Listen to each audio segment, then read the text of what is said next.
Hello and welcome to the video. My name is Ryan and this is my series where I am doing a casual discussion of the Ian Fleming 007 books after a first reading. So like I say, it's a casual, it's like first impressions after reading the book for the first time. And so today we're going to be having a little chat about Thunderall. So as always, I will start off by actually showing you the cover, and then on the inside. So with Thunderall, I found it slightly more tricky remembering exactly which version of the story belongs to which of the interpretations, I guess you could say, because obviously you got the original, but then you've also got the two movies, which is what made it trickier with this one, with there being two movies and not just the one. So in terms of broadly, the story is very much consistent throughout all of them. Like you start off with Bond going to the health clinic. You have the interactions with the gang member, like the Spectre guy there from, is it the tongue of the Red Dragon or Fang of the Red Dragon, something like that, something to do with a red dragon, like a gang from Japan or China, I believe it's stated. But you still have that happen in the book. You have then like the whole Thunderball mission where they need to stop Blofeld after the Vindicator plane is stolen with the nukes on it. Bond then going to the Bahamas, finding I've forgotten his name now. That's why I'm in. I was hoping his name would come to me before it was too late. Oh, Emilio Largo. Look at that. He happens to be a chapter. Yeah. So my name is Emilio Largo. So you still have Largo being the main villain of the story and the main operative in charge from Spectre. You still have Bond meeting Domino in a similar way. A load of it with this one, like I've mentioned in a few of the other Connery Bond adaptations, is the story is largely the same. It's just the sort of the connecting tissue that is different, or just in some cases cut out altogether. Like I say, so in the book version, it starts off with like Bond. I'm not sure if it literally starts off. It might be like a few pages in. I can't remember. But either way, Bond is talking with M, and M tells him he wants him to go to this health clinic because it's really good. It done wonders for him. You've just had your medical and it was not good. You're nowhere near as in shape as you should be, and since you're the top operative, I expect better from you. So he tells Bond he's going to be going to this place and there will be no discussions about it. It's happening.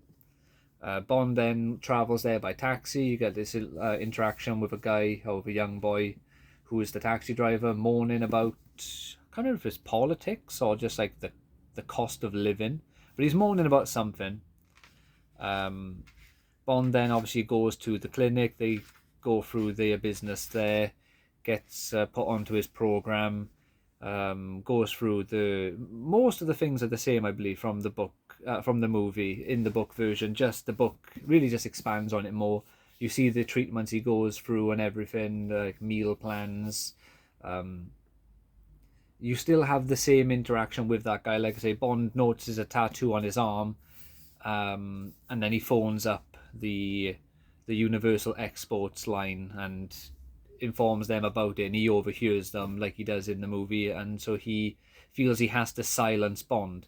The only thing that's different that I can recall from that part is the introduction of that man. I can't remember his name, but I know he's described as like a handsome brown man or a handsome man with a tan, something like that. Shrublands is where he goes. He like flies in to Shrublands after being out somewhere, and he nearly hits the nurse, and Bond like pulls her out of the way so she doesn't get killed or severely injured by the knobhead in his car. So yeah, that part I believe is completely removed from the both movie adaptations. And then once again, Bond does go on the rack. That does result in the guy coming in, turning her up, nearly killing Bond because of it, like ripping his spine in half, I think they describe it. The only difference of this part is the aftermath. In the movie, the nurse automatically blames Bond. Like, oh, you silly man, how did you manage to up the speed on this and nearly kill yourself? Whereas in the book, she is instantly afraid that she messed up and she nearly killed this man and she's going to get fired. And Bond's like, oh, no, no, no, don't, no, that must have been my fault. Oh, no, no, must have been. He's like, oh, no, don't worry. I thought I could handle more pressure, so I upped it a little bit and I must have knocked it too hard by mistake and shot it all the way up. So in the book, she is, I guess, more sympathetic and doesn't just automatically go to blame Bond for messing up. And then again, the same with the like Bond's retaliation. The guy goes into the full body steamer or whatever it is, and then Bond turns it up to nearly maximum temperature. He doesn't go max because he's afraid it might leave him severely burned his whole body over, or maybe even kill him. So he, like, say, puts it on 8 out of 10 or something, which does leave him with burns over his body, actually. Then one scene that's removed altogether is after Bond leaves Shrublands, he goes back to the Secret Service, talks to M. He gets given his mission, like, you're going to be going to the Bahamas. I don't think... So yeah, no, it says you're going to be... I believe they say, anyway, you're going to rendezvous with someone there and you're going to be working together. And then Bond leaves the Secret Service to go home and he gets attacked on the road, which this part is removed from the movie. The man that he nearly killed by burning to death after he nearly killed Bond wants his revenge, basically. So he chases after Bond on a motorway and fails in his attempt to kill him. And then he himself is killed by a Spectre agent. Because obviously Spectre do not like to suffer fools. And Spectre will not tolerate failure. So he is then removed from the picture. When we get to the Bahamas then, we find out that the man or the operative that Bond is rendezvousing with is none other than Felix Leiter. So we get another Bond and Leiter story in this one, which I really like. I think Leiter is a great character. I always appreciate when they bring him in. And then you find out that due to his past being in the Secret Service, or the CIA, sorry, basically they just pulled him back in. He was a Pinkerton after he was nearly killed by a shark, but now he is working directly for the CIA again. This isn't a mission for the Pinkertons, like was the case in, was it Diamonds Are Forever? I think it's Diamonds Are Forever when he comes back and he's a Pinkerton. And then you still get the same introduction between Bond and Emilio Largo, where they meet playing, I'm not sure if it's Baccarat, or whatever you say it, but they're playing some sort of card game, and you get the same great interaction with Bond doing the whole, oh, I see a spectre over your shoulder, and he's like, oh, no, what? Why did you use that particular word? So I really like that, as I've mentioned in previous videos with other Bond books. I really like the gambling scenes in the Bond stories. It's not an activity that I partake in, so I just get like a really I don't know what it is. It just living through someone else doing like gambling or drinking or smoking and stuff like that. I find it really interesting, but it's not something I have any real care to do in real life. I think it's because Bond takes all the risk, like the risk of lung cancer or liver disease or losing all his money on a bad bet. So, but yeah, I really enjoyed those scenes quite a lot. I forgot as well, the introduction to Emilio Largo is basically the same as it was in the movie, where he is given the mission from Blofeld. The only real difference is in the book, Largo is given the number of number 1, whereas in the movie he's given number 2. Which I guess it makes more sense because they still, for the movies, they want to really solidify that Blofeld is the number 1 guy.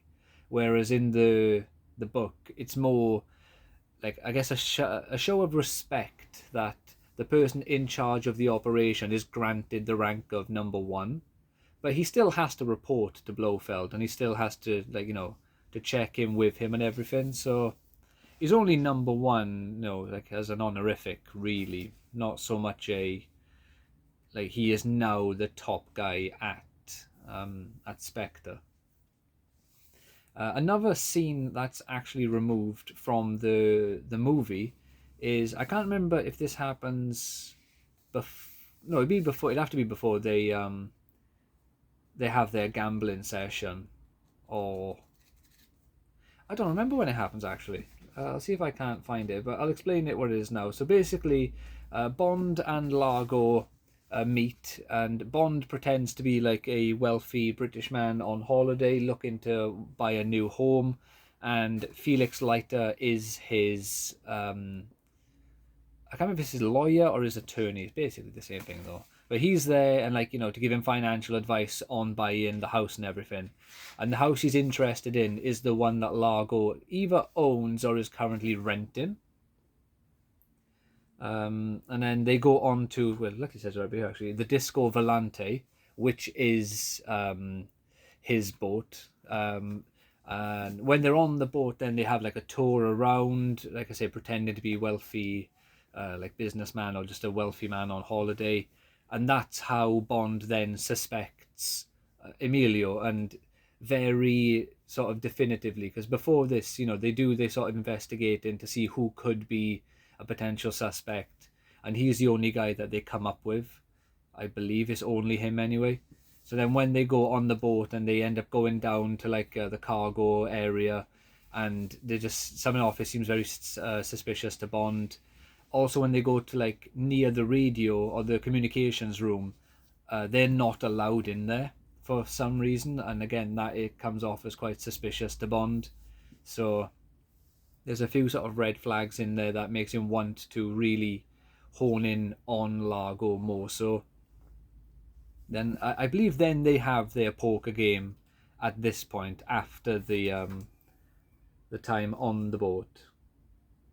Oh yeah, they'd have to, because they've got chapter 10, the Disco Volante, and then chapter 13, my name is Emilio Largo. So I suppose they do have it that way around. You still have like Bond meeting up with Domino, like, and sleeping with her, and the sort of story where she is Emilio's cousin, I think it is. But then you find out she's more of a mistress that he's now bored with, and she just kind of wants to leave, but was waiting for an opportunity to do so, and then she agrees to help Bond where she can, without really realizing it at first, I believe. I'm sure it's very, very much subtle, because he's pretending to be a like a reporter of some kind, I think is what he says to her. I'm sure this is when he pretends to be like a reporter, then he meets up with her, and then he gives her like a Geiger counter, which happens in the movie as well, to see if she can't find any signs of radiation. And that's when she gets captured, obviously, then in the movie, and she's like trapped in her room, and Largo starts beating on her. I'm trying to think if there's anything else that's really different. Swim in the Gauntlet, can't remember what that is.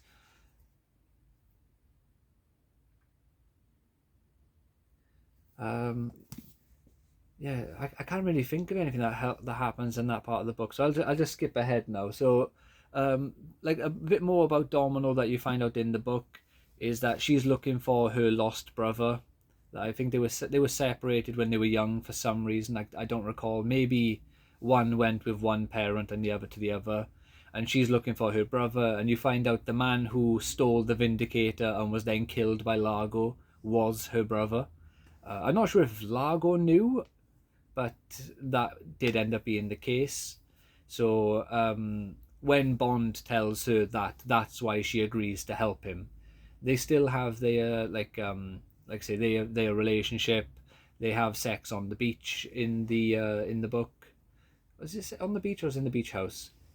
Well, I remember she like stubs her toe on a sea urchin in the water, and then Bond has to suck the poison or whatever comes out of a sea urchin from her foot, and he does it so painfully to her, like biting and sucking on the area so badly that she cries. But I don't recall if they have sex on the beach or in the beach house. And this before this is obviously where Bond finds the Vindicator. So I'm all over the place with this one. It's really difficult because you've got the two movies and the book. I'm trying to remember which one goes where, and it's really tripping me up a lot. So my timing is a bit off, like in terms of the timelines. But just like in the movie, you do still have Bond and Leiter. I think it's Leiter in the movie. Going on a many trips over the ocean or over the sea, in a helicopter, where they eventually go to, I can't remember what it's called, but it's got loads of shark and barracuda, of course, because I'm not sure if he's Sir Ian Fleming, but he should be. Ian Fleming loved sharks and barracuda, apparently.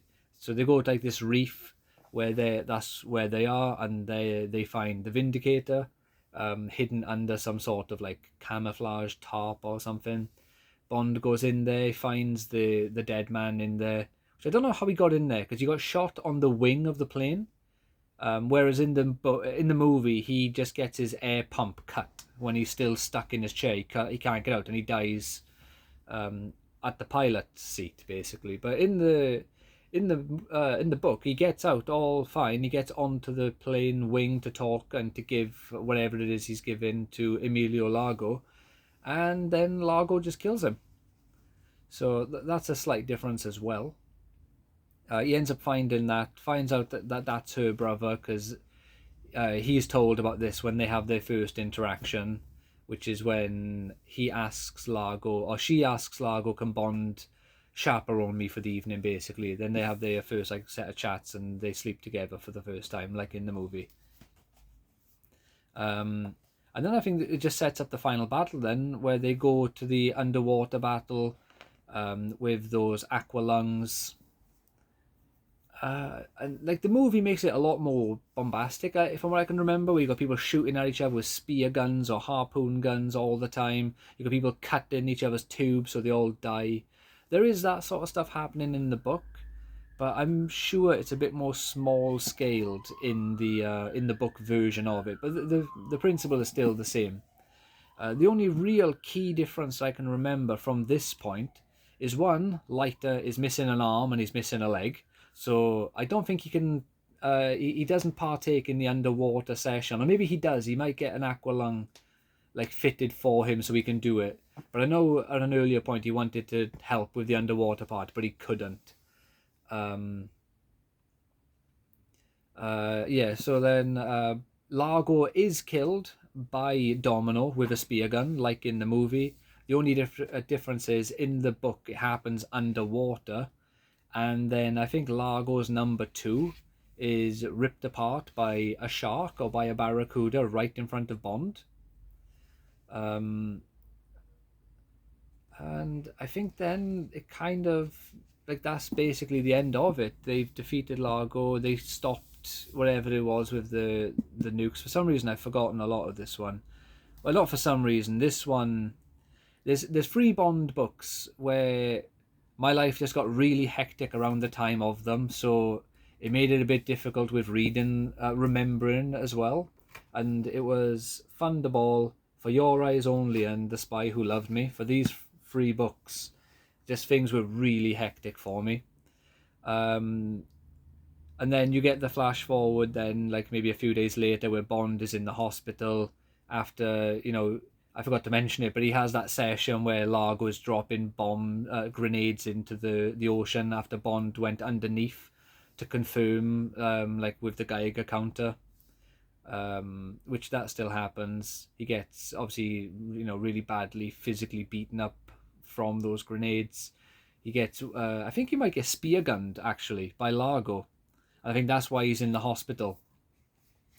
But yeah, so generally the story is very similar. I am sorry it was a bit disjointed this time. Like I say, unless I just sat down and like went online or reread big parts of the books, it wouldn't quite be the discussion I want it to be, which is very much an informal, just casual discussion, first impressions discussion of the book. overall, it is a very good Bond book. I really enjoyed it. Largo is a really good villain. I think I prefer the look of him in the movie where he has the eye patch, because there's no mention of an eye patch in this. But he does come off, from what I can remember, as a bit more of a formidable, like, physical specimen in the book version of himself. But yeah, like, Domino is a great character. I love it whenever they bring Leiter back. And Bond is always a great character. I've really enjoyed reading the series so far. And I look forward to reading it through to the end, which will also be a sad time, because then I can never read Bond for the first time again. But yeah, so overall, I would give Thunderball an 8 out of 10. Really good Bond book. Just not the best, obviously, because there can only be one best, but it's still nothing nothing to hold your nose up to. I can't actually remember what I held against Thunderball that brought its score down. Oh, I think it's the underwater. I can never. Just something about underwater. I didn't like Thunderball as a movie all too much when I seen it for the first time because of the underwater section. Even in other like stories like Dragon Ball, there's a section of the original Dragon Ball series which feels very much like it's inspired by Thunderball, where you have a military force. They literally looking for one of the Dragon Balls. They go into submarines to go underground, underwater, and they go into like an underwater cave network and stuff looking for it. And so, you know, it's very much, it feels very reminiscent, and I just can't do it for some reason. I don't know what it is of underwater. It doesn't gel with me. But yeah, like I say, I give it an 8 out of 10. Really good overall, really good story. I will read it again. Let me know what you would rank Thunderball out of 10 and where you'd rank it against the other Bond books in the comments.